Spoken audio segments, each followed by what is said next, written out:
বিসমিল্লাহির রহমানির রহিম। আসসালামু আলাইকুম। আমার নাম আব্দুল আউয়াল। ছেলেবেলায় আমার আব্বু আম্মু আমাকে পড়াশোনা করাতে চেয়েছিলেন অন্য লাইনে। আমার বড় ভাই আব্দুল করিম, উনি আমার থেকে 7 বছরের বড়। আমার যখন 14 বছর বয়স, তখন আমার ভাই একজন হুজুর হিসেবে মসজিদে কাজ করতেন। আমার আম্মু আমার জন্মের 5 মাস পরে হঠাৎ উনি একদিন মারা যান। আব্বু বেশি শিক্ষিত আর ধনী না হওয়ার ফলে আমার ভাইকে সংসার দেখতে হতো বলে ভাইয়া খুব বেশি বয়সের আগেই মাদ্রাসায় চাকরি আর কাজ করতে লেগে যান। আমার ভাইয়া কবিরাজি চিকিৎসাও শিখেছিলেন, খুব বেশি না হলেও মোটামুটি শিখেছিলেন বলা যায়। একদিন সকালে আমাদের বাসায় একটা অল্প বয়সী ছেলে আসে, যার বয়স আমার থেকেও কম। সে এসে আমার ভাইকে ডেকে বলেছিল, করিম ভাই, হুজুর ডাকে আপনাকে, এখনই যাওয়া লাগবে। আমার ভাই কিছু না ভেবেই চলে গেলেন। এর পরের দিন আমার ভাই সন্ধ্যায় বাড়ি ফিরে এলেন। আমার আব্বু কাঠের দরজা মেরামত করার জন্য পেরেক আর হাতুড়ি নিয়ে কাজ করছিলেন। আমি তখন রুমে বসে পড়াশোনা করছিলাম। আমি রুম থেকে দেখলাম আমার ভাইয়া আমার আব্বুর সাথে কথা বলছেন। ভাইয়া স্বাভাবিকভাবে আব্বুর সাথে কথা বলছিলেন। আমাকে কেন হুজুর বানালেন আব্বা? আমি তো হতে চাই নাই। আপনি আমাকে হুজুর বানালেন, আর বড় হুজুর বানালেন কবিরাজ। আমি এসব কিছুই চাই নাই। একথা শুনে আমার আব্বু ভাইয়াকে বললেন, কি বলছিস তুই?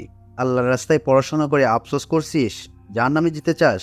ভাইয়া তখন ওনার ঘাড় বাঁকা করে চুলকাতে চুলকাতে বললেন, যাব, জাহান্নামে যাব, তবে আপনাদের সবাইকে নিয়ে যাব। এই কথা বলে ভাইয়া আব্বুর হাত থেকে হাতুড়ি কেড়ে নিয়ে সজোরে আমার আব্বুর মাথায় একটা আঘাত করলেন। আমার আব্বু তার মাথায় হাতুড়ের আঘাত লাগায় অজ্ঞান হয়ে যান, আর মেঝে রক্তে ভেসে যায়। এরপর ভাইয়া আমার রুমের দিকে তাকালেন। ওনার চাহনিটা যেন শয়তানের চাহনি ছিল। মুখ থেকে লালা ঝরছিল আর চোখ থেকে পানি। আমি পালাবো আগে না নিজের জান বাঁচাবো, সে কথা ভাবতে ভাবতে দরজা বন্ধ করে দেই রুমের। কিছুক্ষণ পর ভাইয়া আমার দরজার লক ভাঙতে থাকেন। 3-4 মিনিট হাতুড়ি দিয়ে দরজার উপর বাড়ি দিতে দিতে দরজার লক ভেঙে উনি আমার রুমের ভেতরে প্রবেশ করলেন। আর আমাকে মারতে আসলে এলাকার লোকজন এসে ওনাকে ধরে ফেলেন। আমি বুঝলাম যে বাসায় হাতুড়ি দিয়ে লক ভাঙার শব্দ শুনে ওনারা এসেছেন। ভাইয়া আমাকে মারতে চাইছে দেখে সেই লোক ভাইয়াকে ধরে বললেন, পালাও পালাও, যাও এখান থেকে। ঘর থেকে বের হওয়ার সময় আমার ভাইয়া হাত ধরে বাতাসের ভয়েসে আমার কানে কানে বললেন, আমি আসবো, তোর জন্যই আসবো, তোকে আমার সাথে যেতেই হবে, তুই পার পাবি না। আমি ভাইয়ার কথা শুনে এক ঝাড়া দিয়ে আমার হাত থেকে ওর হাত ছাড়িয়ে দৌড়ে রুম থেকে বের হয়ে চলে আসি। রুম থেকে বের হয়ে আমি আব্বুর সামনে এসে দাঁড়িয়ে পড়ি আর আমার আব্বুর মৃতদেহের দিকে তাকাই। এরপর আমার ঘর থেকে আসা আমাকে সাহায্য করা সেই লোক এর আত্মচিৎকার শুনে আমি ভয় পেয়ে দৌড়ে বাইরে এসে আমার বয়সী একটা ছেলের সাথে ধাক্কা খাই। আমি দেখি সে এক মনে আমার বাসার সামনেই দাঁড়িয়ে কি যেন দেখছিল। হঠাৎ সে আমাকে দেখে বলল, পালাও। আমি সেখানে অজ্ঞান হয়ে যাই। জ্ঞান ফিরলে আমি নিজেকে আমার ভাইয়ের সেই মাদ্রাসায় পড়তেন সেই মাদ্রাসার একটা কক্ষে আমি নিজেকে খুঁজে পাই। আমার সামনে ছিলেন একজন হুজুর। আমার জ্ঞান ফিরতে উনি আমাকে বললেন, আমি আজগর, এই মাদ্রাসার শিক্ষক। কি হয়েছে তোমার? তোমার বাবার ওই অবস্থা কি করেছে? তোমার ভাই কোথায়? আমি ওনার কথা শুনে আমার আব্বুর কথা জিজ্ঞেস করলে হুজুর আমাকে বললেন, তোমার বাবা আর এই দুনিয়াতে নেই। কেউ কোনো কিছু দিয়ে এমনভাবে আঘাত করেছে যেন মাথা ফেটে অনেকটা ভেতরে ঢুকে গেছে, আর সাথে সাথেই তোমার বাবা মারা গেছে। কিন্তু তোমার ভাই কোথায়? আমি তখন হুজুরকে রাতের সব ঘটনাগুলো খুলে বলি। হুজুর আমাকে বলেন, কি বলছো? তোমার ভাইকে তো পুলিশ খুঁজছে। এরপর আমি হুজুরকে বলি, হুজুর গতকাল কোথায় গিয়েছিলেন বড় হুজুরের সাথে? আসার পরেই এমন অবস্থা। হুজুর আমাকে বললেন, বড় হুজুর মানে? আমজাদ হুজুরের কথা বলছো? আমি মাথা নেড়ে হ্যাঁ বোধক সম্মতি জানাতেই উনি বললেন, তোমার ভাইয়াকে আমজাদ হুজুর একটা রোগীর বাড়িতে নিয়ে গিয়েছিলেন গতকালকে, চলো ওনার সাথে দেখা করি। এরপর হুজুর আমাকে আমজাদ হুজুরের কাছে নিয়ে গেলেন। উনি বললেন, গতকাল তোমার ভাইকে নিয়ে জিনের আসর হয়েছে এমন একটা রোগী দেখতে গিয়েছিলাম। ছেলেটা ছিল তোমার বয়সী। রোগীর পরিবারের ভাষ্যমতে জিনের আসর ছিল তার, কিন্তু তেমন কিছু ছিল না বলে আমরা তোমার ভাইয়া সেখান থেকে চলে আসি। এরপর তোমার ভাই আমাকে বলে, হুজুর আমি বাসায় যাই, আমার জরুরি কাজ আছে, এই বলে সে চলে যায়। এরপর ভোরের দিকেই আমাকে ঘুম থেকে জাগিয়ে মাদ্রাসার একজন ছাত্র বলে, করিমদের বাসায় ঝামেলা হচ্ছে। এই কথা শুনে আমি আসগর হুজুরকে তোমাদের বাসায় পাঠাই। উনি সেখানে গিয়ে দেখেন তুমি বাইরে পড়ে আছো। কি হয়েছে? আমি তখন আমজাদ হুজুরকে সব ঘটনা খুলে বলি। এও বলি যে ভাইয়া বাসায় আসার পর থেকেই খুব বাজে আচরণ করছিলেন আব্বুর সাথে। তার মুখ দিকে লালা ঝরছিল আর চোখ কেমন যেন হয়ে গিয়েছিল। আমজাদ হুজুর এই কথা শুনে বললেন, জিনের আচর হয়েছে মনে হয় তোমার ভাইয়ের উপর। আমি তো ওকে চিনি, ওর তো এমন করার কথা না। কি হয়েছে বুঝতে পারছি না। এরপর আমজাদ হুজুর আজগর হুজুরকে বললেন আমাকে ওনার ঘরে নিয়ে যেতে। আজগর হুজুর আমাকে ওনার ঘরে নিয়ে আসলে আমি ওনাকে বলি যে ভাইয়া বলেছেন উনি আসবেন, উনি আমাকে নিতে আসবেন, আরও কী সব। এর মানে কি? আজগর হুজুরের মুখে তখন এক কালো ছায়া, আর উনি বলেন খোদ শয়তানের বাদশা, তোমার ভাই খুব বেশি খারাপ কিছুর হাতে বন্দী। তোমার ভাইকে খুঁজে পেতে হবে, আর আমাদের তৈরি থাকতে হবে। খারাপ কিছু মানে? তুমি ছোট, এখন এত কিছু বুঝবে না। আমাকে তৈরি করুন হুজুর, আমি কবিরাজি শিখব, আল্লাহর কালামের শক্তি অর্জন করব, আমাকে শেখান। ভাইয়াকে খুঁজে বের করে ওকে আমি ভালো করে তুলব। এই রাস্তা থেকে পালাবার বা পেছন ফেরার কোনো উপায় নেই বাবা।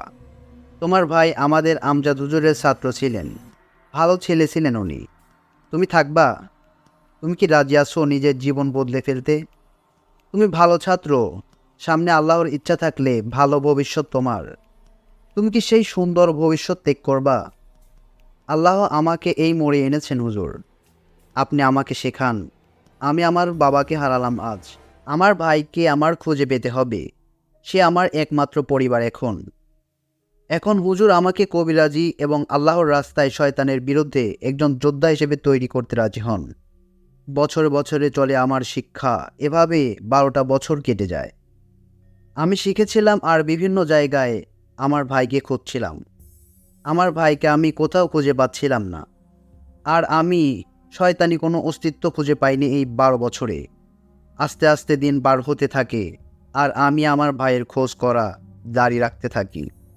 কিন্তু আশা যেন প্রায় ছেড়েই দিয়েছিলাম।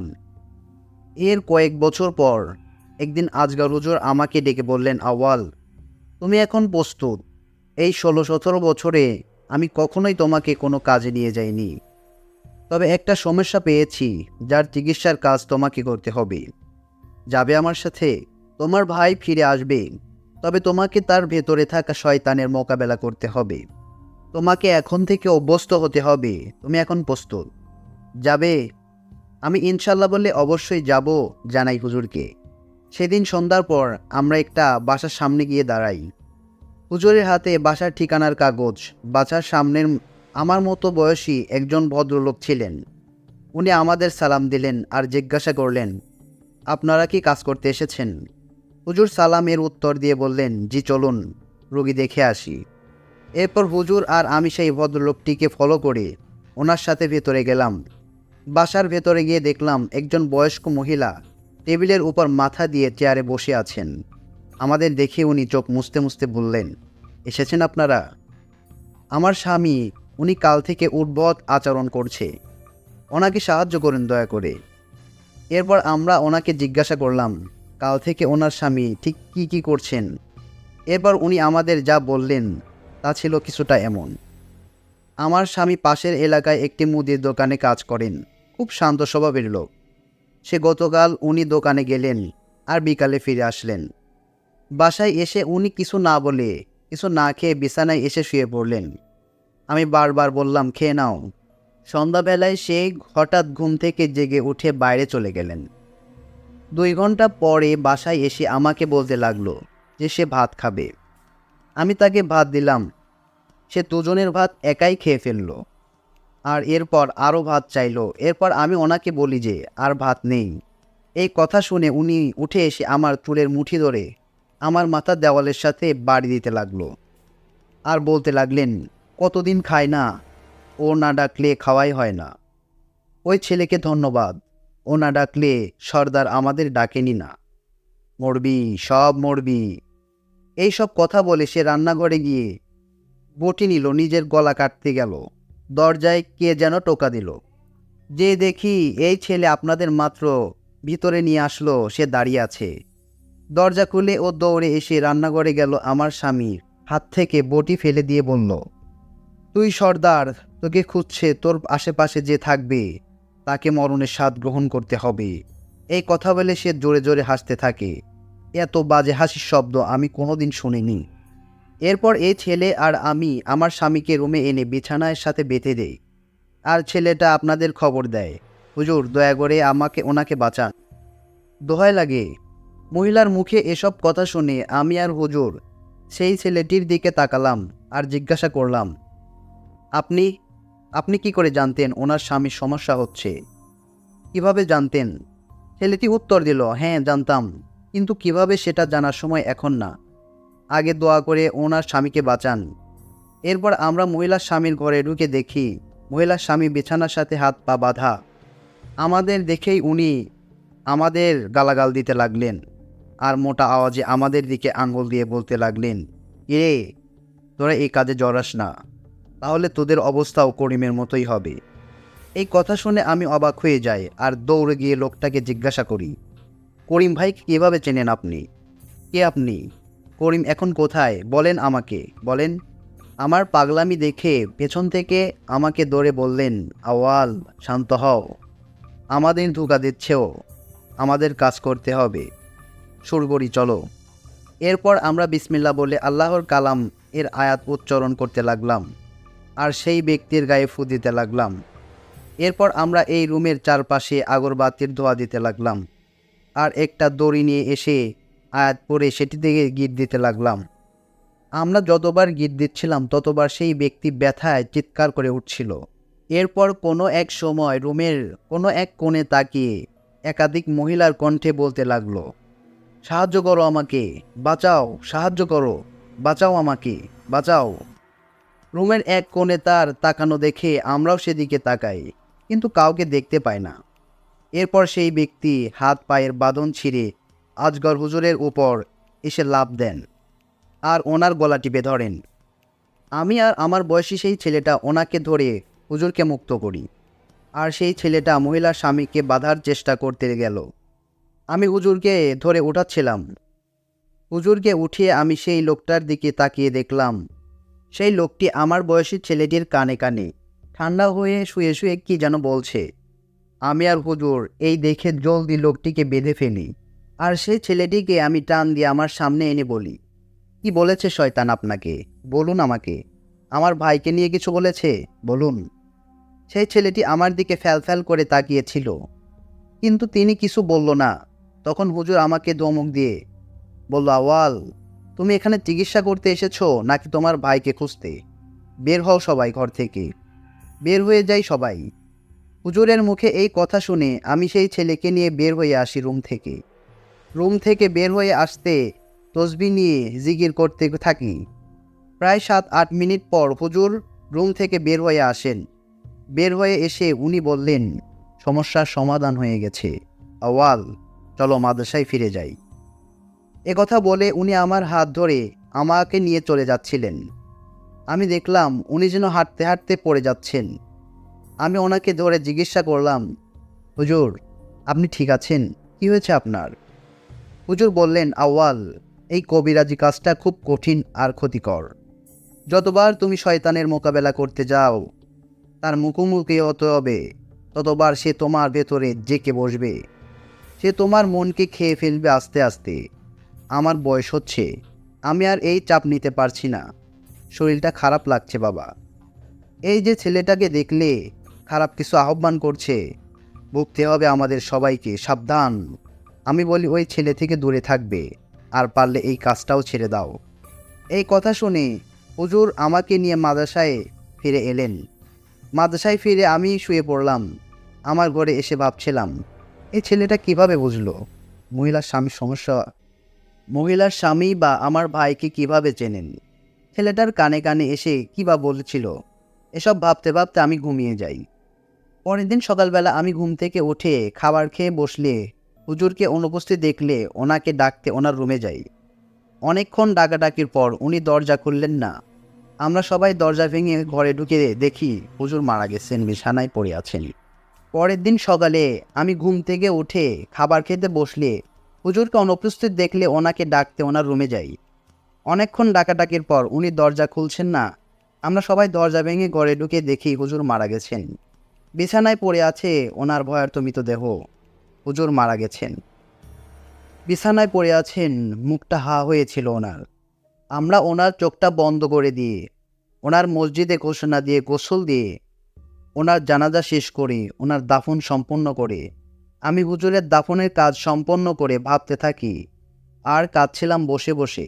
ভাবছিলাম বাবা মারা যাওয়ার পর, আমার ভাইকে হারানোর পরে হুজুর আমাকে আল্লাহর রাস্তায় জ্ঞান দিয়ে উনি আমাকে কবিরাজি শিক্ষা দিয়েছেন, আর উনি আমাকে একা রেখে চলে গেলেন।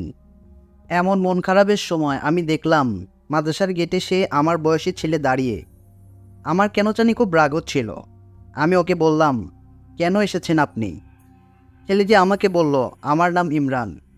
গতকালকে হুজুরের দেওয়া কবিরাজি কাজ করেনি। আমি এখনও শয়তানের কবজায়। আপনাদের সাহায্য দরকার। আমি কষ্টে মন মারা হয়ে বলি, কোথা থেকে নিয়ে আসবো হুজুরকে? মৃত ব্যক্তি কি ফিরে আসে? হুজুরের সাথে এটাই আমার প্রথম কাজ ছিল। এর আগে উনি অনেক কাজ করে ফিরে এসেছেন, কখনো এমন অসুস্থ হননি। আর এবার এতই অসুস্থ হলেন যে একেবারে মারা গেলেন। এরপর উনি আমাকে বললেন, ইন্না লিল্লাহ। আল্লাহর দরবারে কে কখন ডাক পায় জানি না। আপনি একজনকে বাঁচাতে পারেন, দয়া করে চলুন।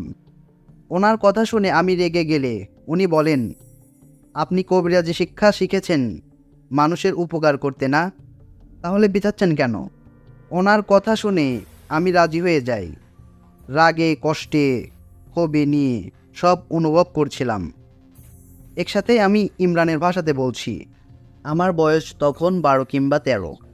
আমার জন্মের পর থেকেই একটা ক্ষমতা ছিল, আমি খারাপ কিছুর অস্তিত্ব বুঝতে পারতাম, মাঝে মাঝে দেখতেও পারতাম। কিন্তু আমার কথা আমার মা, আমার দাদু ছাড়া কেউ বিশ্বাস করতো না। আমার বাবা এজন্য অনেক বকাঝকা করতেন। আমাদের গ্রামের একটা ঘটনা ছিল।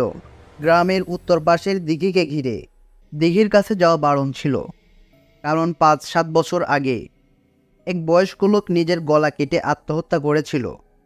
আশ্চর্যের বিষয় হলো, যে লোকটি সেদিন গলা কেটে দিঘি ঝাঁপ দিয়েছিল, সেদিন থেকে টানা 2 দিন লোকটি দিঘির মাঝে ভেসেছিল।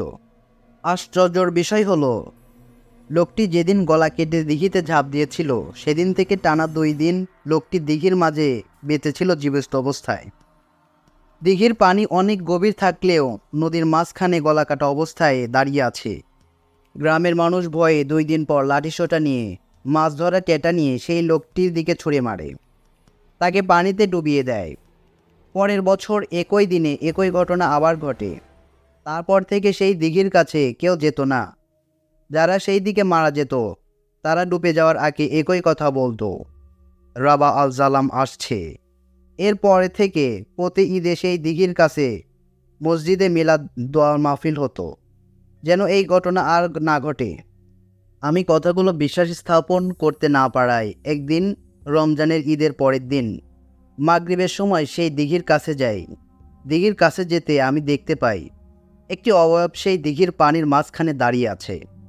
আমি ভয় পেয়ে যাই, চোখের ভুল ভেবে সেখান থেকে চলে আসি। সেদিন রাতে আমি বাজে কিছু একটা অস্তিত্ব অনুভব করি। বাতাসে আওয়াজে আমাকে বলছে, আমাকে ভিতরে আসতে দে, আমি তোর সাথে মিলে মানবজাতিকে শেষ করে দিব। সেদিন রাতের বেলায় আমি একটি স্বপ্ন দেখি যে হঠাৎ কেউ আমার দরজা নাড়া দিচ্ছে। শব্দ পেয়ে বিছানা থেকে উঠে দেখি আমার আম্মু দরজা খুলে আমার থেকে অনেকটা সামনে চলে এসেছে। এরপর আমি দেখলাম আমার আম্মু দিঘির পাড়ে চলে এসেছেন হাঁটতে হাঁটতে। হঠাৎ আমি দেখলাম আমার আম্মু দিঘিতে ঝাঁপ দিলেন। এই দৃশ্য দেখে আমি আম্মুকে না বাঁচিয়ে বিষয়টা দেখছিলাম। আমার কেমন যেন ভালো লাগছিল। এদিকে আমার আব্বু আর দাদু জেগে ওঠে, আমাকে আর আম্মুকে খুঁজতে দিঘির পাড়ে চলে আসেন। আর দেখেন আমি দিঘির পাড়ে দাঁড়িয়ে আছি, আর আমার আম্মু দিঘির পানিতে ছটপট করছে। এই দেখে আমার আব্বু আমার আম্মুকে বাঁচাতে দিঘিতে নামেন। উনি আমার আম্মুকে বাঁচাতে পারেননি। এরপর আমার আর কিছুই মনে নেই।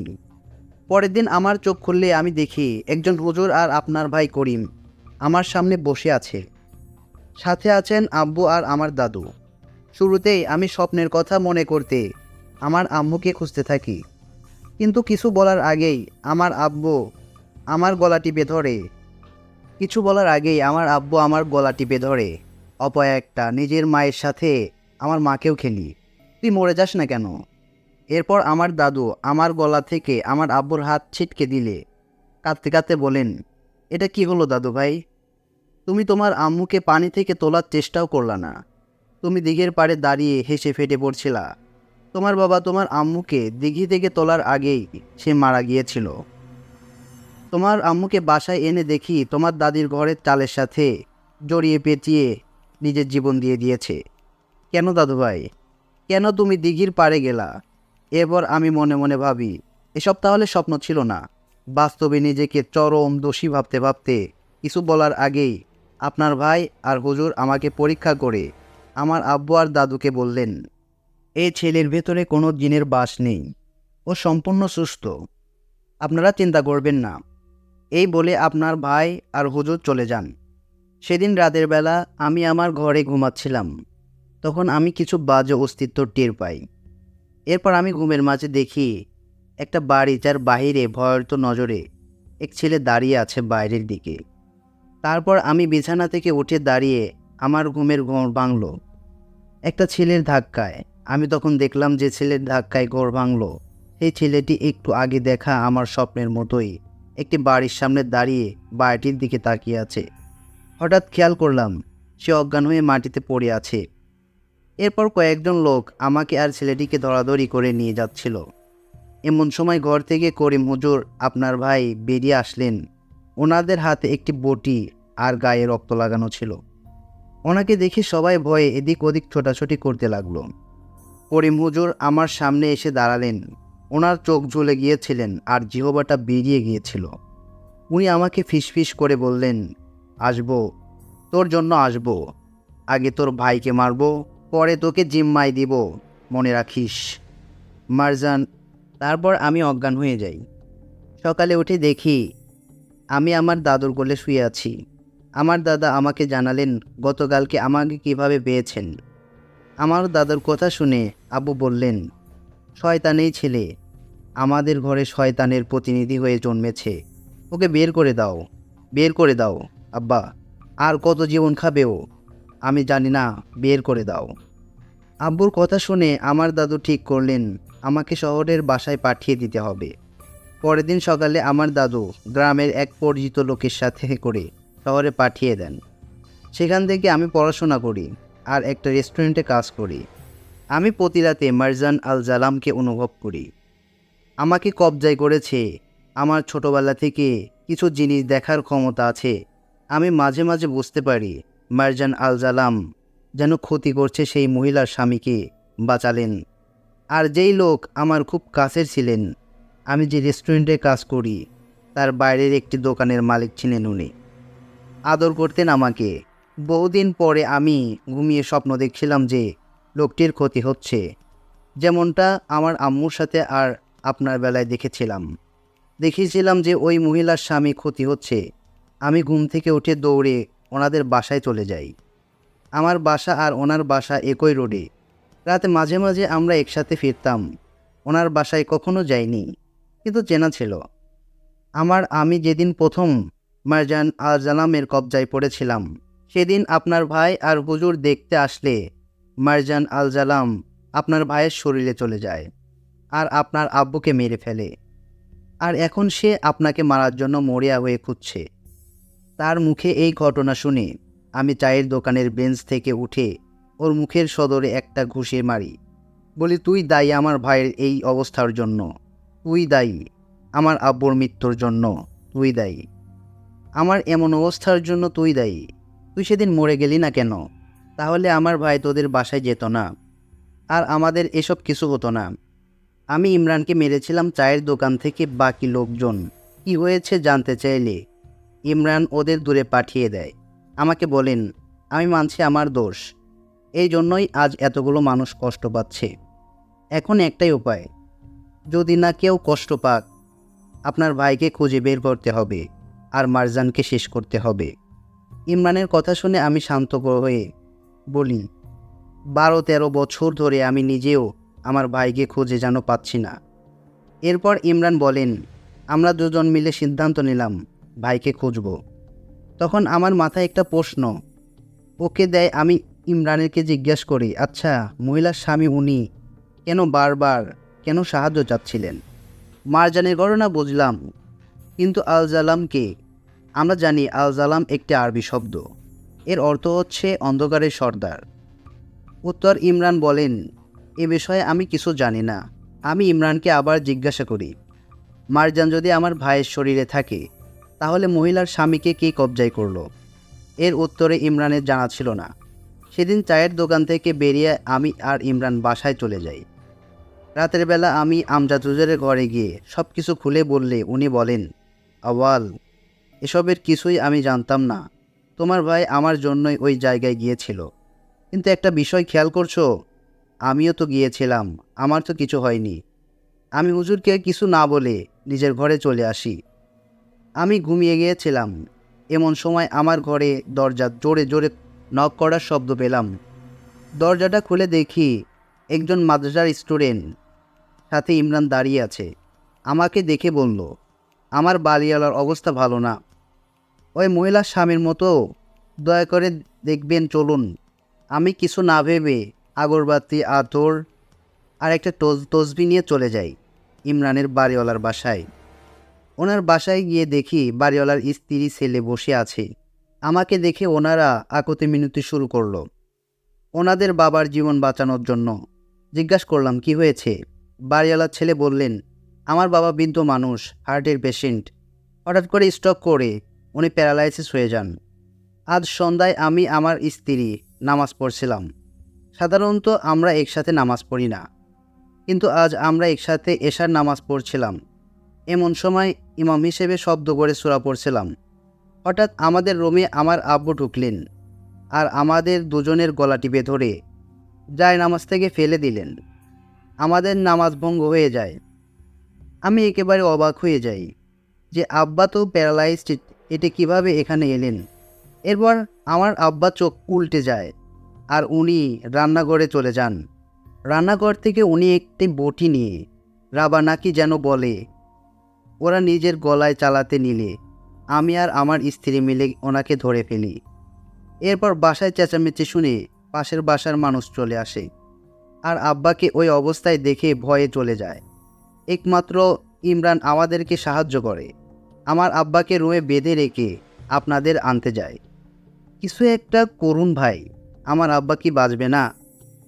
আমি আপনাদের কথা শুনে আল্লাহর নাম নিয়ে প্রবেশ করি ওনার আব্বার রুমে।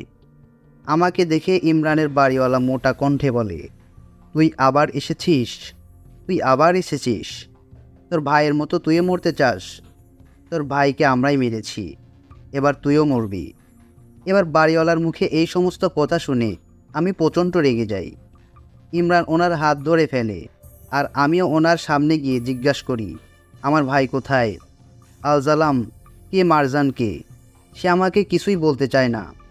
এরপর আমি তার হাতে আতর লাগিয়ে কনিষ্ঠ আঙ্গুলিতে চেপে ধরে আয়াত পড়তে লাগলে সে রুমের এক কোণায় তাকিয়ে বলতে থাকে, রাবা, আলজালাম, সাহায্য কর, আমাকে সাহায্য করো।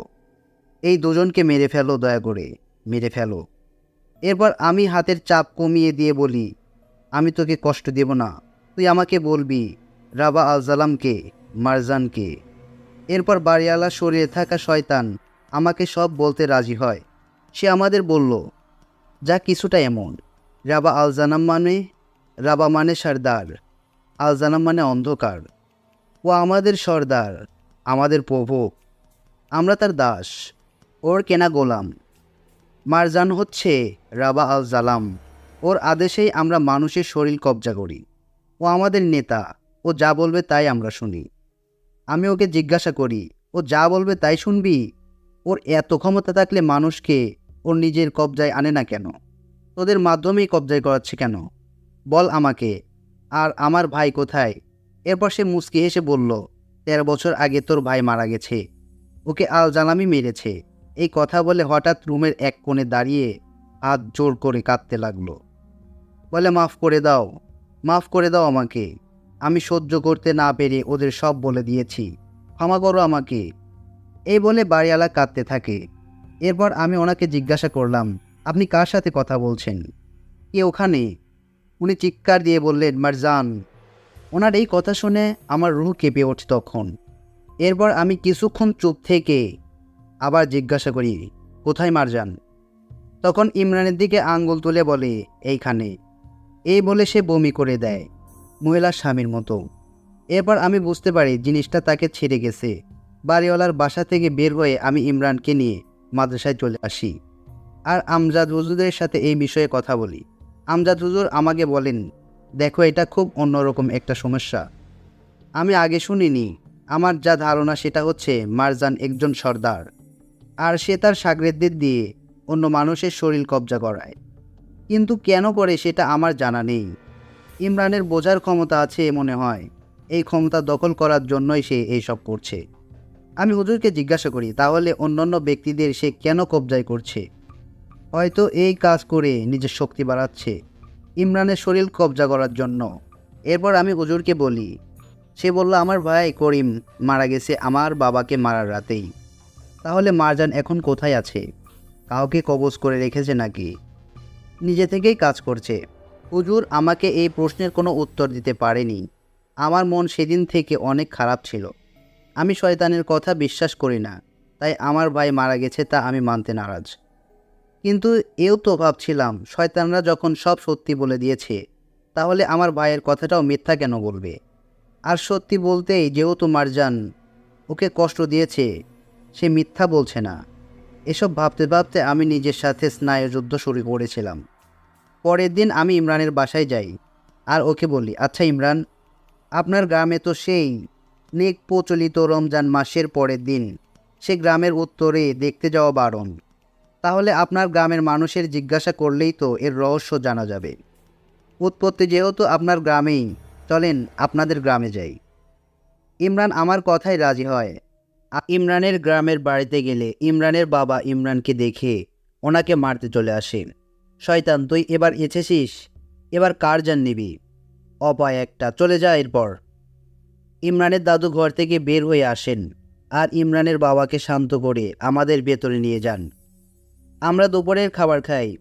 আজ দেখি, এরপর ইমরান ওর দাদু মারজানের কথা জিজ্ঞাসা করতেই ইমরানের দাদু আমাকে বললেন, বের হয়ে যা আমাদের বাসা থেকে, ওই নাম এখানে নিবি না, আমরা কিছু জানি না।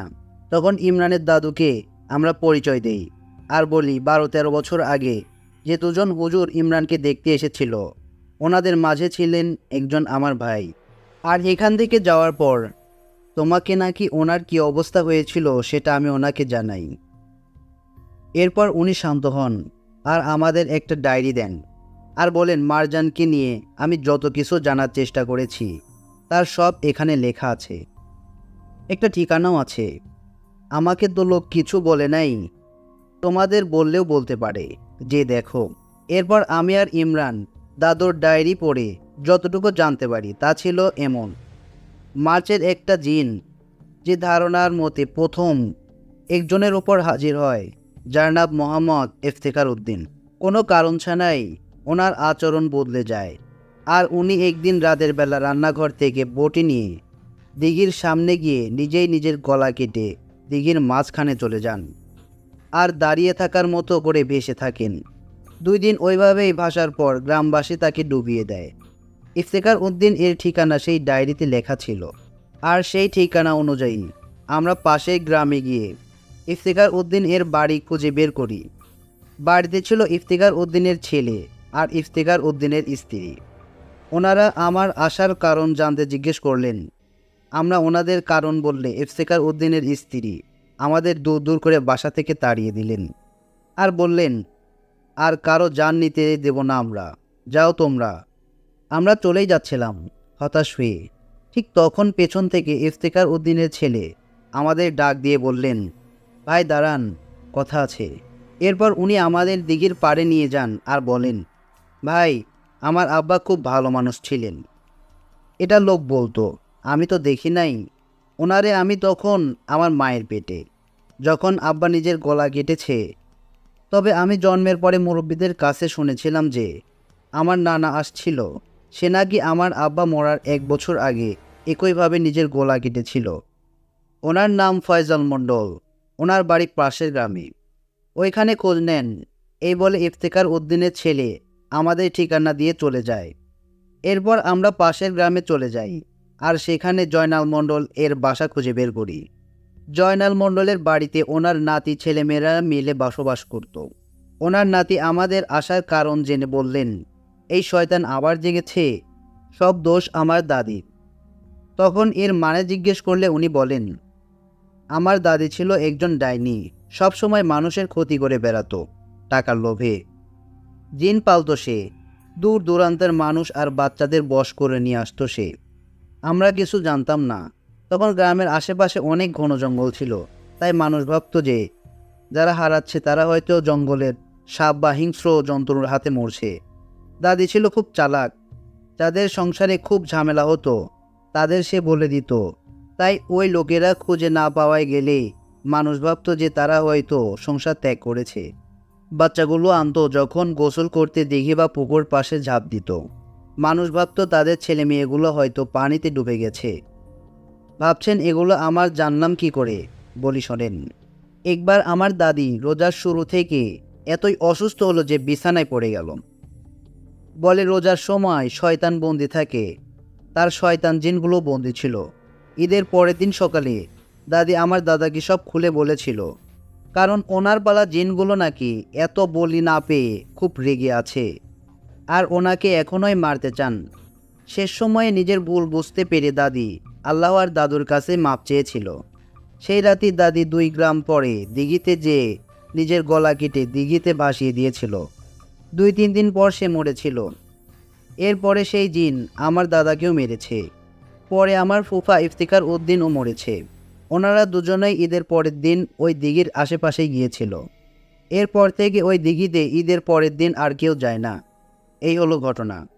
এরপর উনি আমার আর ইমরানের পরিবারের জন্য দুঃখ প্রকাশ করে আমাদের বিদায় জানান। আমরা শহরে ফিরে আমজাদ হুজুরের সাথে বিষয়টা নিয়ে আলাপ করি। হুজুর আমাদের বলেন যে মারজান নাকি এখন এসব ক্ষমতার জন্যই করছে বলে উনি মনে করেন। বলি নিয়ে সে এত ক্ষমতা বাড়িয়েছেন, আর এখন সে এমন একজনকে চাচ্ছেন যার অতি আকৃষ্ট কিছু বোঝার ক্ষমতা আছে। কারণ ওর মাধ্যমে হয়তো সে কোনো কাজ হাসিল করবে বা ওর শরীরকে নিজেকে রুকিয়ে রাখতে পারবে। কারণ ইমরান ছোট থেকেই মারজানের শত্রু, তাই তার শরীরে গেলে কেউ মারজানকে সন্দেহ করবে না। আর ইমরানের ক্ষমতা কাজে লাগিয়ে সে মানুষের ক্ষতি করবে, আরও শক্তিশালী হবে। হুজুর আমাদের এও জানালেন যে আমাদের সবার আগে মারজানকে খুঁজে বের করতে হবে, যে আসলে সে কার শরীরে আছে। এরপর আমি আমার ঘরে চলে যাই আর ইমরান ওর বাসায় চলে যায়। সেদিন রাতে আমি এ বিষয়গুলো নিয়ে ভাবছিলাম, হঠাৎ আমার মাথায় একটা জিনিস বাড়ি খায়। ইমরানের বাড়িওয়ালা বলেছিল, তোর ভাইকে আমরাই মেরেছি। তাহলে আমার ভাইয়ের উপর মারজান কি কখনো ভর করেনি? আমার ভাইয়ের কাছ থেকে পালানোর সময় কি বলেছিল আমরা আসব? এও বলেছিল যে ও আসবে, আর নাম বলেছিল মারজান। এরপর বলেছিল রাবা আল জালাম, মানে অন্ধকারের সর্দার। মারজান সাগরের জিনগুলোকে রাবা আল জালাম ডাকত, কিন্তু ও তো নিজেকে এই নামে ডাকবে না। আর আমরা আসব, এর মানে মারজান জানবে না, কারণ মারজান আসলে সে বলতো আমি আসব। আমার এই কথাগুলো আমি সাথে সাথে আমজাদ হুজুরকে জানাই। আমজাদ হুজুর বলেন, আচ্ছা আওয়াল, এমন তো হতে পারে মারজান কখনো ইমরানের শরীর থেকে বের হয়নি, সে তার একজন শাগরেদকে দিয়ে করিমকে কবজা করেছিল। তাহলে কি ইমরানই মারজান? হুজুরের কথা শুনে আমার পায়ের নিচ থেকে মাটি সরে যায়। আমার খটকা লাগতে শুরু করে, কারণ ইমরানের বাড়িওয়ালাকে যখন জিজ্ঞেস করেছিলাম যে মারজান কোথায়, বাড়িওয়ালা ইমরানের দিকে আঙ্গুল তাক করে বলেছিলেন যে মারজান এখানে। তাহলে কি মারজান? এই ভেবে আমি তসবিহ ও প্রয়োজনীয় জিনিসগুলো নিয়ে ইমরানের বাড়ির দিকে রওনা দিই। ইমরানের বাড়িতে যেতে যেতে ভাবছিলাম, আমি কি তাহলে মারজানের সাথে থেকেই মারজানকে খুঁজছি? ভাবতে ভাবতে ইমরানের বাসায় পৌঁছে যাই। ইমরানের বাসায় বলছে আমি ওর ঘরে বসে ওকে জিজ্ঞাসা করি, ইমরান, ছোটবেলায় যেদিন আমার ভাই আর আমজাদ হুজুর আপনার বাড়িতে এসেছিলেন, সেদিন আপনারা কয়জন ছিলেন ঘরে? উনি বললেন 5 জন। আমি জিজ্ঞেস করি কে কে? উনি উত্তর দেন, আমি, আব্বু, দাদু আর ভাই আর আমজাদ হুজুর।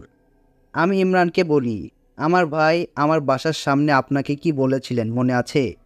উনি বলেছিলেন যে আসবো, তোর জন্য আসবো, নাম মনে রাখিস মারজান, রাবা আল জালাম। ইমরান বলল হ্যাঁ। আমি বললাম, আমাকে কি বলেছিল মনে আছে? বলেছিল আসবো। প্রথমত মারজান নিজেকে রাবা আল জালাম বলবে না, কারণ এটা ওর নাম নয়। আর উপাধি নাম ওর সাগরেদ দিয়েছে। তৃতীয়ত আমাকে আমার ভাইয়ের মাধ্যমে বলেছিল আমরা আসব। কিন্তু এটা যদি মারজান নিজে হতো, সে বলতো আমি আসব। আমরা কেন বলবে? আমরা কথা শুনে ইমরানও এই বিষয় নিয়ে ভাবতে থাকে আর আমার দিকে তাকাতে থাকে। একটু থেমে সে বলল, আপনি কি ভাবছেন আমি মারজানের কবজায়? আপনি আমাকে সন্দেহ করছেন? আমি তখন ইমরানকে বলি, আমাকে মাফ করবেন, কিন্তু আমি আপনাকে সন্দেহ করছি এর যথেষ্ট কারণ আছে। প্রথমত, আপনি যে রেস্টুরেন্টে কাজ করেন, সামনের দোকানের মালিকের সাথে আপনার ভালো সম্পর্ক। তাকে জিন কবজায় করেছিল, আপনার বাড়িওয়ালাকে কবজায় করেছিল। আপনার আশেপাশে যারা আছেন তাদের সবাইকে কেন এমন হচ্ছে? কোনো উত্তর আছে? আমাকে প্রমাণ দিন আপনি মারজান নন। এরপর ইমরান রেগে গিয়ে আমাকে জোরে একটা ধাক্কা দিয়ে রুম থেকে বের হয়ে যায় আর বলতে থাকে, ছোটবেলা থেকে আমি ওকে খুঁজে বেড়াচ্ছি, প্রতিশোধ নিতে যাচ্ছি, আর আপনি বলছেন আমি মারজান? বাহ! এরপর আমি ওনার হাত ধরে বলি, সরি, কিন্তু আমাকে এটা করতেই হবে। কিন্তু আমি আমার হাতে থাকা তসবি পড়ে আর আমার জানা আয়াতগুলো পড়ে ইমরানের মাথায় হাত লাগিয়ে দেই। ওর কনিষ্ঠ আঙ্গুলি ধরি, ওর মুখে পবিত্র খেজুর গুজে দেই, দোয়া পড়তে থাকি। কিন্তু কোনো কিছুই আসর করছিল না ওকে। মনে হচ্ছিল সে একেবারে স্বাভাবিক, জিনের কোনো ভর নেই। এরপর আমি ওনাকে বলি, চলুন মসজিদে নামাজ পড়ব। আমরা দুজনে একসাথে নামাজ পড়ি। এরপর আমি নিশ্চিত হই ইমরান মারজান নয়। আমি দ্বিধায় পড়ে যাই, তাহলে মারজান কার শরীরে লুকিয়ে আছে?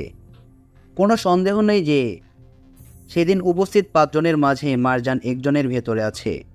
কারণ ইমরানের দাদা বাড়ি থেকে বের হওয়ার রাস্তা সেখানে উপস্থিত থাকা 5 জন ব্যতীত আর কেউ জানতো না।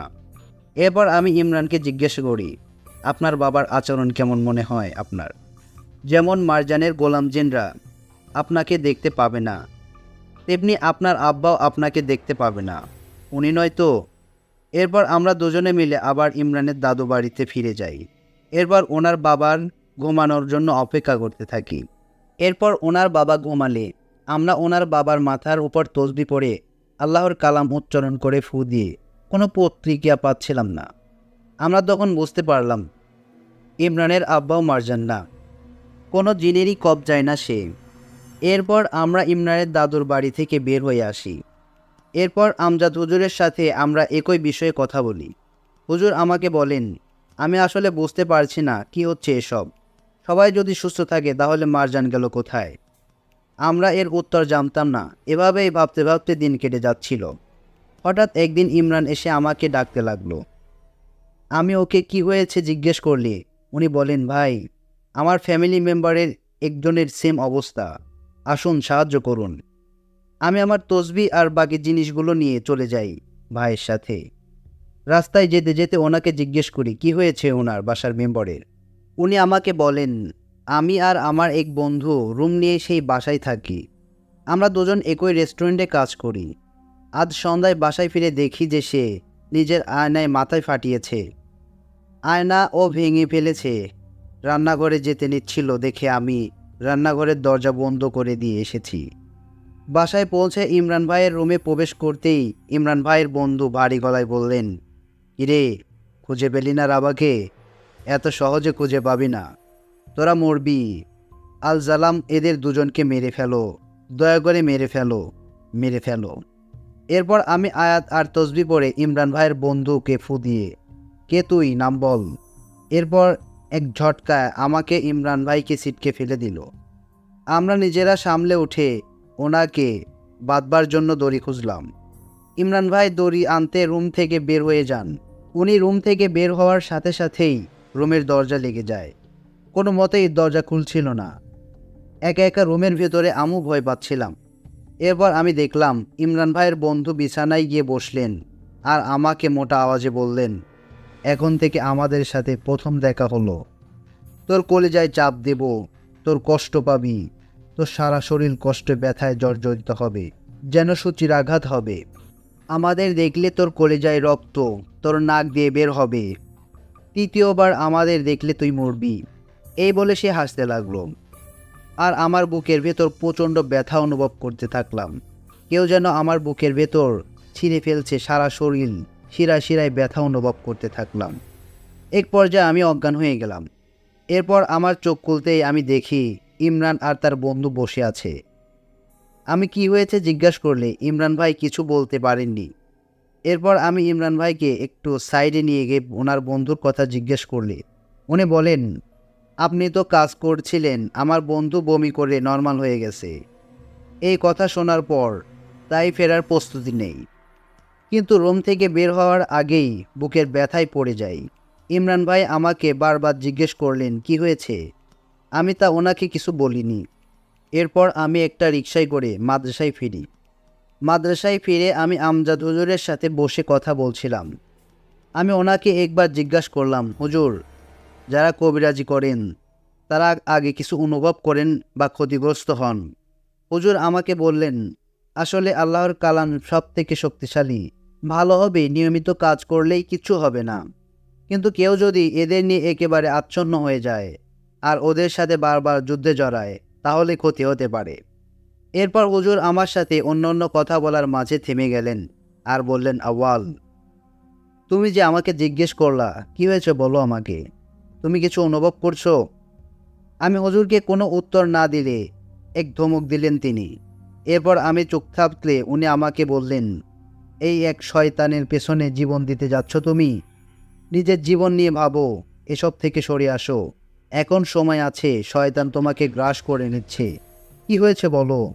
এরপর আমি হুজুরকে ইমরান ভাইয়ের বন্ধুর বলা কথাগুলো বললে উনি আমাকে বলেন, প্রমাণ পাচ্ছ, মরে যাবা এভাবে তুমি। আমি আজকেই ইমরানকে ডেকে বলে দিব তুমি আর এসবে নেই। আমি কোনো কথা না বলে সেদিন চলে আসি হুজুরের ঘর থেকে।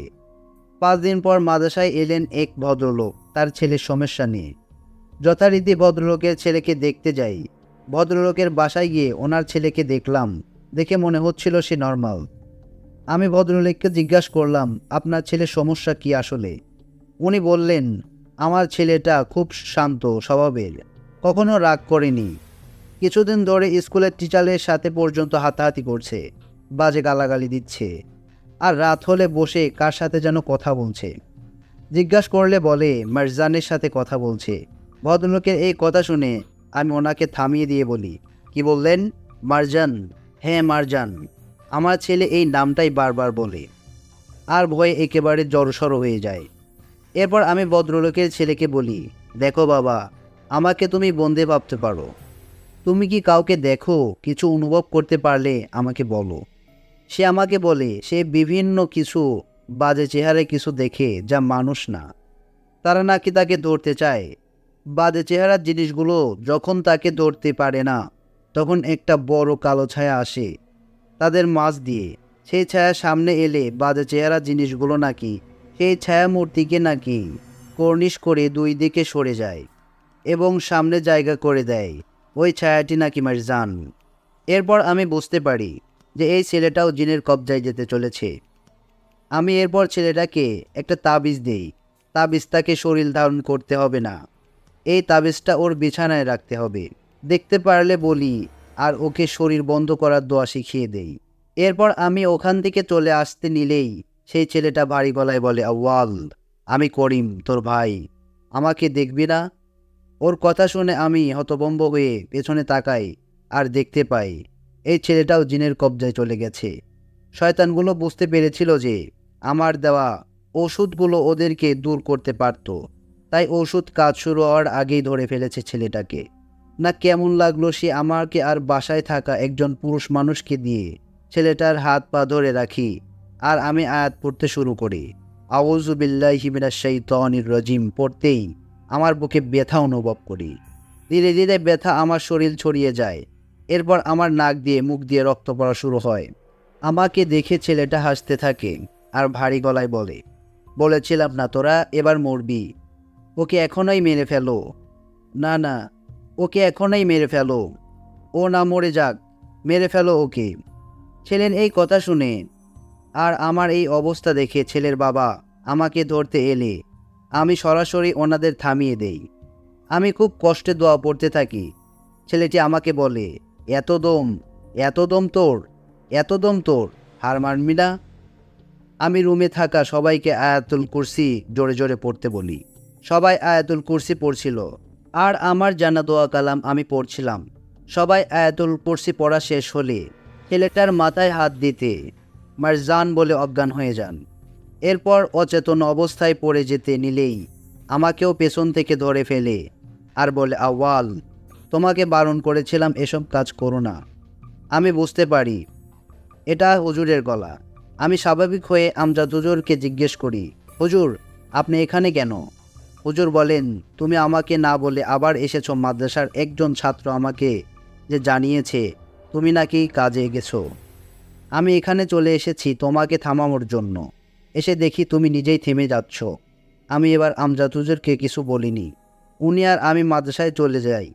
আর ছেলেটি যে মারজান নাম বলছে সেটাই বা কিভাবে জানলেন? আমি হুজুরকে কিছু না বলে আমার ঘরে চলে আসি। হুজুরের বিষয়ে সন্দেহ হতে থাকে। সেদিনের 5 জনের মাঝে কয়জন বাকি আছে যাদের পরীক্ষা করা হয়নি ভাবতে থাকি। আমার ভাই নেই, ইমরান নয়, ইমরানের বাবা নয়, বাকি থাকলো ইমরানের দাদু আর হুজুর। আমি এরপর কিছু না ভেবেই ইমরানের কাছে চলে যাই আর ওকে বিষয়টা জানাই। ইমরানকে আমি জিজ্ঞাসা করি, আমজাদ হুজুর হতে পারে মারজান? তখন ইমরান কিছুক্ষণ ভেবে খুব চাঞ্চল্যকর একটা তথ্য দেয়। প্রথমবার যে মহিলার স্বামী জিনের কবজায় গিয়েছিল তার বাসার সকালে নাকি আমজাদ হুজুর মিলাদ পড়ানোর জন্য দাওয়াত পেয়ে এসেছিলেন। ইমরান নাকি দেখেছিল।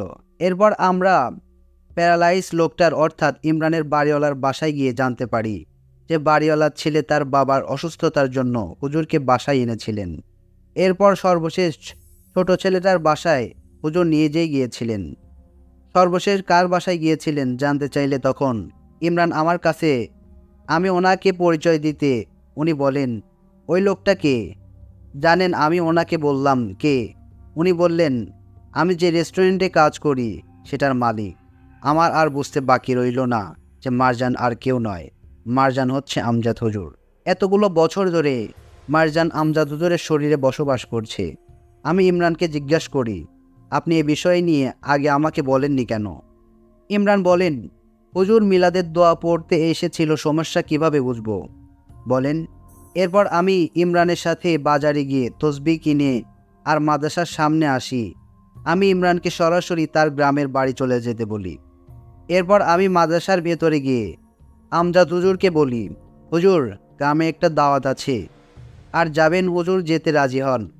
আমি কৌশলে হুজুরকে নিয়ে চলে যাই ইমরানের গ্রামের বাড়িতে।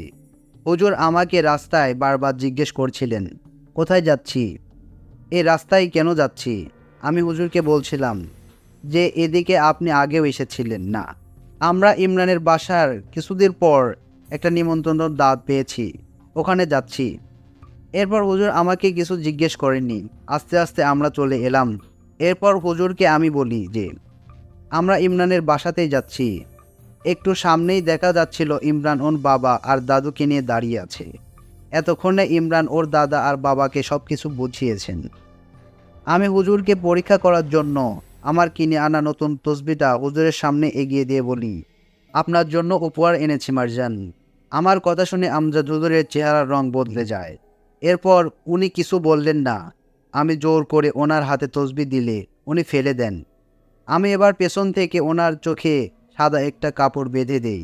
এরপর সবাই মিলে ধরে ইমরানের বাসার ভেতরে নিয়ে যাই। এরপর ওনাকে একটি গোল বৃত্ত বানিয়ে উনি সেখানে বসলে আমি ওনাকে জিজ্ঞেস করি, কেন এতগুলো জীবন, কোনো দামই কি নেই? আমজাদ হুজুর ভারী গলায় বললেন, আমার বলি চাই, আমার ইমরান চাই। ও আমার চেয়ে অনেক ক্ষমতাশীল। ওর শরীরে আমি থাকতে পারি, তাই এতদিন এত সব জিন বশ করে আর মানুষের ক্ষতি করে ক্ষমতা লাভ করেছিলাম। আমি যেন ইমরানের উপর ভর করতে পারি। আমাকে তোরা আমার কাজ করতে দে। এই কথা বলে আমি বুকে প্রচণ্ড ব্যথা অনুভব করতে থাকি আর মাটিতে লুটিয়ে পড়ি। আমাকে তখন মারজান বলতে থাকে, তৃতীয়বার, এখন তোর সময় শেষ আউয়াল। বারণ করেছিলাম, সাবধান করেছিলাম তোকে, যাস না, এই কাজ করিস না, তুই মানলি না, এবার তুই মরবি। এরপর আমি অচেতন হয়ে যাই।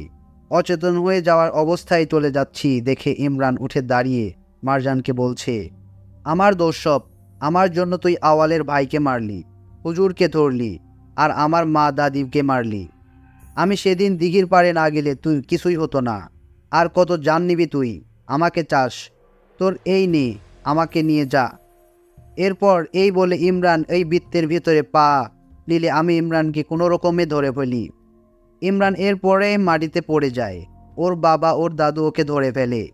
এরপর আমি ইমরানকে আগে থেকে জোগাড় করে রাখতে বলা একটা খাসি নিয়ে আসতে বলি। ইমরান খাসি নিয়ে আসলে আমি সেই খাসিটাকে বৃত্তের ভেতরে ঢুকিয়ে হুজুরের কনিষ্ঠ আঙ্গুলে চেপে ধরি আর সবাইকে দোয়া পড়তে বলি। আমি আমার তসবিহ হুজুরের গলায় ঝুলিয়ে দিয়ে দোয়া পড়তে থাকি আর আমার পায়ের নিচ থেকে মাটি কাঁপছিল। আমার মুখ দিয়ে পানির মতো রক্ত বেরোচ্ছিল। আমি তারপরে দোয়া পড়তেই যাচ্ছিলাম। আমি অজ্ঞান হয়ে যাচ্ছিলাম মনে হচ্ছিল। এরপর আমি ইমরানকে বলি হুজুরের গলা থেকে তসবিহ সরানোর জন্য। ইমরান তসবিহ সরালে আমজাদ হুজুর অজ্ঞান হওয়ার একটু আগে আমজাদ হুজুর বমি করা শুরু করে আর অজ্ঞান হয়ে গেলেন। এরপর আমি অজ্ঞান হয়ে যাই। জ্ঞান ফিরতে দেখি আমজাদ হুজুর আমার সামনে আর খাসিটা এখনও দাগের ভেতরে। হুজুরকে টর্চার করার ফলে মারজান তার শরীর থেকে বের হতে বাধ্য হচ্ছিল। হুজুরের বয়স হয়ে গিয়েছিল, তাই তার শরীরে দুর্বল থাকায় মারজান বেশি শক্তি প্রয়োগ করতে পারেনি। মারজান হুজুরের শরীর থেকে বেরিয়ে মাধ্যম হিসাবে খাসিটার শরীরে চলে গেছে, কারণ দাগ দিয়ে যে যাওয়ার সময় তা বন্ধ করা ছিল। দেখলাম খাসিটা দাগ থেকে বের হওয়ার জন্য ছটফট করছে, কিন্তু বের হতে পারছে না। আমি নিশ্চিত হলাম যে মারজান এখন সেই খাসিটার শরীরে। এরপর আমিও ইমরানের বাবা মিলে খাসিটার গলায় তসবিহ দিয়ে দোয়া পড়ে মারজানকে খাসিতে বন্দি করে খাসিটাকে নিয়ে সেই দিঘির পাড়ে জবাই করে ফেলে দিয়ে আসি। একটা কবর করে সেখানে ওকে কবর দেই। এরপর হুজুরে জ্ঞান ফিরে হুজুর এই 12-13 বছরের কিছুই মনে করতে পারেন না। আজকের ঘটনা শোনার জন্য সবাইকে ধন্যবাদ।